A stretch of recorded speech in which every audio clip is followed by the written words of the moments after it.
Hey everyone, this is A4 Sky here with the show Dork Info. This is the first episode, and it is on Chris and I's favorite Marvel and DC characters.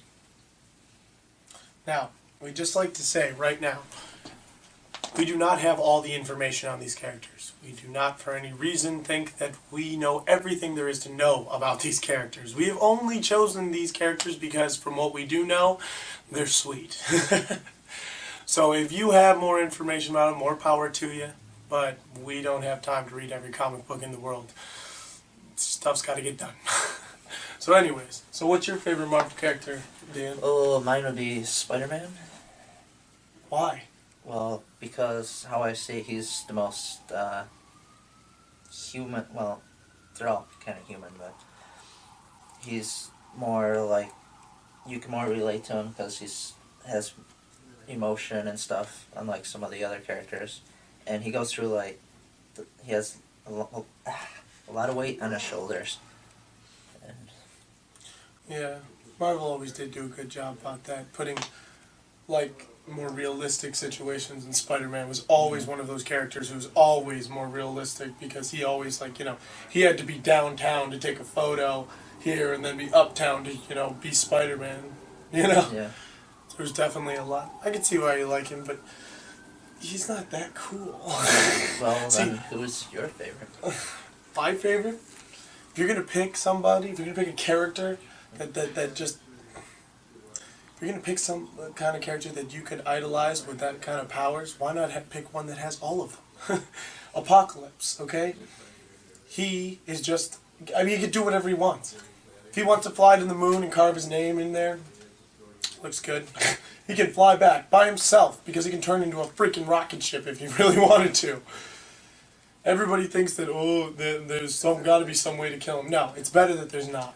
Archangel, they did one, it was a comic strip, or it was also a show, because I saw the show. It was sweet. And he thought that there was a weak spot in the back of his neck. Is that the show from 96 or something? In the 90s, 93? Or... The one they showed on, Fox 29, all the time Saturday mornings? Totally, yeah. And he thought that all he'd do is hit this one spot and he'd kill him. So, and... he thought this as being, of course, one of Apocalypse's creations, which is just stupid. So he tried to do it, he failed, and Apocalypse just went, ha, stupid bird, and smacked him out of the sky. So I mean, something like that, yeah. If you're going to pick somebody, you might as well pick the most powerful thing there is. That's just my opinion, though. But that's the Marvel Universe. I mean, they've gone through a lot of different stuff with that. What about DC? What's your favorite character? It would be the Flash. Really? Yeah, the Flash. Why? Well, one, he's fast. Okay. Second one is he's funny. He's the comic relief for the Justice League, because Justice League's all serious and Flash comes in and he's all joking around trying to lighten everyone's mood. So basically you pick the guy who can run away the fastest and who makes jokes about it. Yeah, why not? See, man, again, different... No. If you're talking about a character, in the DC universe especially, it's all about law and order. At the end of every episode, it's always, oh no, there's this horrible thing happening to us. Oh, we won. And it's done. Or they make it a elongated episode, but it always happens the same way. Even when they make... Oh, God. There's a couple of them they've tried in the newer stuff. They've changed some of it, but still. The turmoils they deal with are like, I'm a demi-goddess. And my mommy doesn't want me to leave the island. I'm an alien from another planet. Yeah, I'm an alien from another planet. I'm practically invulnerable except to green rocks. I'm like... They really don't have problems. Oh no, my girlfriend's in trouble. Oh good, she's here now. It's like... I'm just saying. So, who is your favorite? My favorite is somebody who wants to put order and law into everything. Sinestro, okay? The guy is just amazing. Because he has all this power in this little yellow ring. Okay, granted, the lanterns take it from him. But if he could have succeeded, all he would have done is... he would have wiped everything out. Oh, you're causing problems. Bang! Not anymore. Oh, there's a a problem with this character. Oh, bang, not anymore. Well, you gotta remember there's other villains too with rings, different colors. And Yeah, it's true. But still, I like the fact that he was willing to do what it took. He didn't care.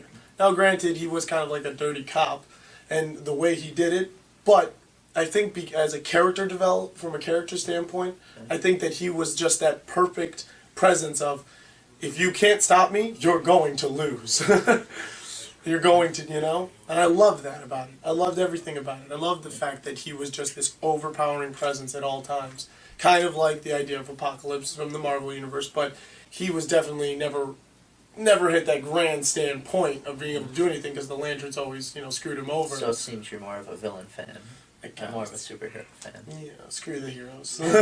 They're weak. Screw the villains. They should be losing. But I don't know. That's just the way I've always felt about it. I think that a character, I like the ones that have more of a presence, whereas you, I can see, like the characters who are more in the backdrop, trying to help everybody out. Yeah.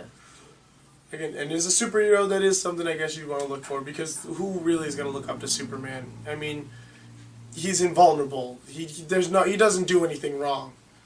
Yeah, no one can beat him. Right? Well, except nowadays they kind of. Yeah, well, they dumbed him down a lot. Yeah, but even when he was fighting Darkseid in that one episode, and he explained to him, he goes, I feel like I live in a world of glass, but I realize with you, I don't have to hold anything back, and then just pummels him. So I mean, the idea is that I think in any storyline, you don't want somebody who's that overpowering. And that's why they always gave him the Green Rock, and why they've given him so many more love interests, and why they've done so much more, and why they do it with all the DC ones now. Like I said, Wonder Woman, like they're making her more human, but she's not. Yeah. She was made out of clay by Hades and his mom. I mean, it's just messed up, but it's funny. I don't know. But yeah. So those are ours, favorite characters. Now, there was the one from DC who is like a good guy, well, goes around as a hero, but like kills all the bad people. Yeah. Well, Saves all the innocents but kills the bad. oh, you mean Lobo? Yeah, it The wasn't, bounty hunter? no, it wasn't Lobo, it was the one we couldn't figure out. Oh, right. Yeah. I don't know. So- Well, you've had a lot of... but in the DC universe, that's considered a bad guy. Because, I mean, you have Brainiac, who goes, you're going to have...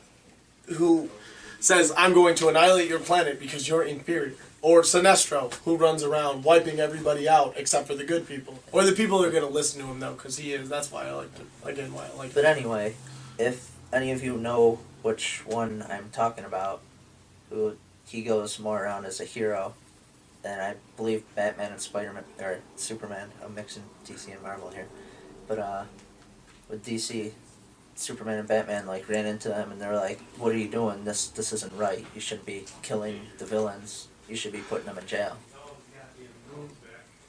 If you can figure the name out, we want to know. So, send us a message. Yeah. Or I'm just wrong all around. Just let me know that. It happens. Alright, well, I think that's all we've got to say. Yeah, that's just about everything. For all the info you want to know, go to Dork Info.